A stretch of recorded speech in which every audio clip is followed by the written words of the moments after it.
ये बहुत चल चुके, बहुत छा चुके, बहुत बढ़ चुके। कुछ आईपीओस की करते हैं बात। और अगर पिछला साल साल 2023 किसी एक चीज़ के लिए जाना गया तो वो है एसएमई आईपीओ।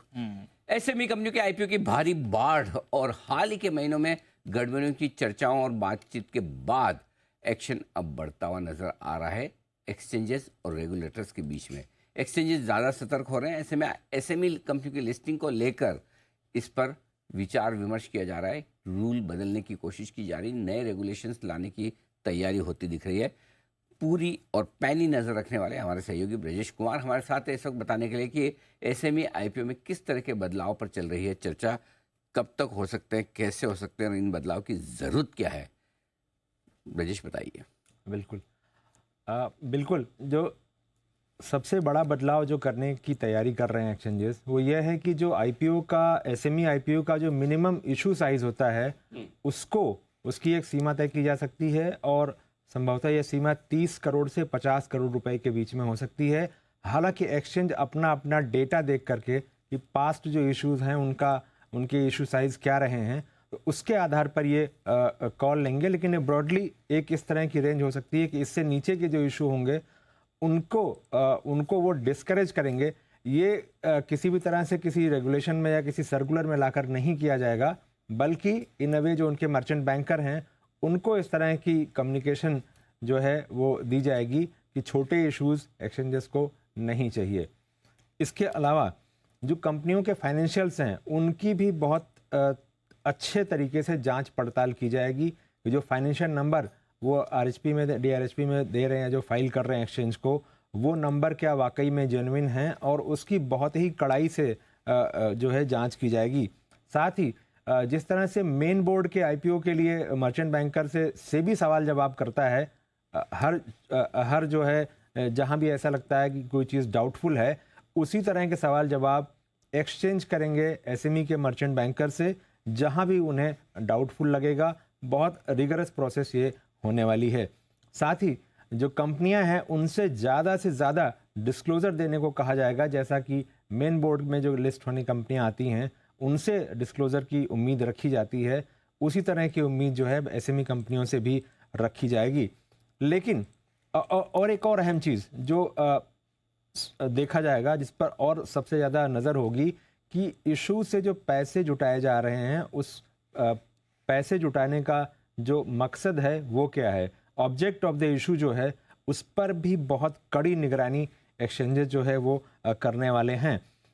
लेकिन इसका मतलब ये नहीं है कि जो वाजिब कंपनियां हैं जो जिनको वाकई में ज़रूरत है उनको पैसे नहीं मिलेंगे, ये बिल्कुल भी नहीं होगा। लेकिन जो पूरी मॉनिटरिंग है वो बहुत तगड़ी होने वाली है।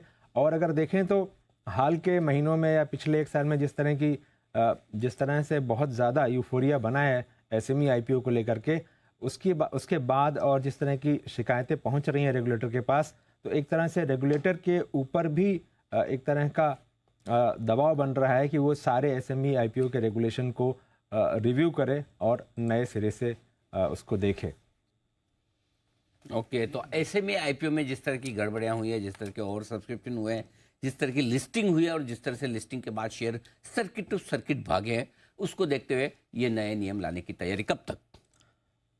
बहुत जल्दी एक्सचेंजेस की तरफ से, कल परसों नहीं मतलब मान सकते हैं हफ्ते दो हफ्ते में ये कम्युनिकेशन माना जाएगा। हाँ, लेकिन ये कोई सर्कुलर के में नहीं आएगा, इनफॉर्मल होगा, इनफॉर्मल तरीके से होगा। अच्छा, अभी तक क्या चल रहा था कि ठीक है इनको बहुत ज़रूरत है, वाकई में बहुत बढ़िया है, रेगुलेटर का भी उतना ध्यान है, लेकिन ऐसा नहीं है कि रेगुलेटर का बहुत ज़्यादा ध्यान हो इस पर।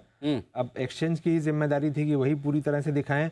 तो अब एक्सचेंजेस को भी ये लग रहा है कि अगर रेगुलेटर की तरफ से इस तरह की कमेंट्री आ रही है कि गड़बड़ियां हो रही हैं तो उनको भी अब इस पर सख्त होना पड़ेगा। बात तो सही है। और जो फॉर्मल रेगुलेशन है वो हम उम्मीद कर सकते हैं कि सेबी जो है इस पर साल के अंत तक किसी भी तरह का इसको पूरा रिव्यू कर सकता है और फिर उसके बाद जो रेगुलेशन आएंगे वो काफ़ी बड़े होंगे और लगभग जो मेन बोर्ड के इशू होते हैं उनकी तरह होंगे। तो लेकिन आप मतलब कह रहे हो कि बिना कोई ऐसे रेगुलेशंस ड्राफ्ट या कुछ आए चुपचाप ऐसा इनको लागू कर दिया जाएगा कि भाई आओगे ये बिल्कुल, आप रेगुलेशन में लेकर आएंगे तो बहुत तरह की दिक्कतें भी पैदा करने की कोशिश की जाएंगी। कहीं सरकार तक बात पहुंचाई जाएगी कि ये पैसे जुटाने में बहुत अड़ंगा लगा रहे हैं। तो इस तरह की चीज़ों से बचने का एक तरीका यही है कि इनफॉर्मली कम्युनिकेट कर दिया जाए कि ये कंडीशंस होंगी तो स्वागत है, वरना फिर आप कहीं और देखें। कहीं और मतलब क्या, अनलिस्टेड रह जाएं और तो कहाँ देखेंगे। इस एसएमई वाला मेन बोर्ड तो जाने से रहा है ना। एक तो ये कि साइज बढ़ जाएगी, मिनिमम साइज के आईपीओ लाने में थोड़ा हाँ, मुश्किल हो क्योंकि जाएगा। अगर आप देखें तो जो बहुत ज़्यादा ओवर सब्सक्रिप्शन वाली समस्या रही है, वो डेटा के हिसाब से ऐसा कह रहे हैं कि वो छोटे इश्यूज में रही है। ठीक बात तो है। जहाँ सप्लाई कम होगी और यूफोरिया एक बिल्डअप है, तो वो चीज़ ठीक नहीं होती है। सही जवाब, बिल्कुल ठीक कह रहे हैं आप। तो ये है जहाँ पर एक्शन आपके लिए भरपूर होता हुआ दिख रहा है। परफेक्ट। आइए बढ़ते आगे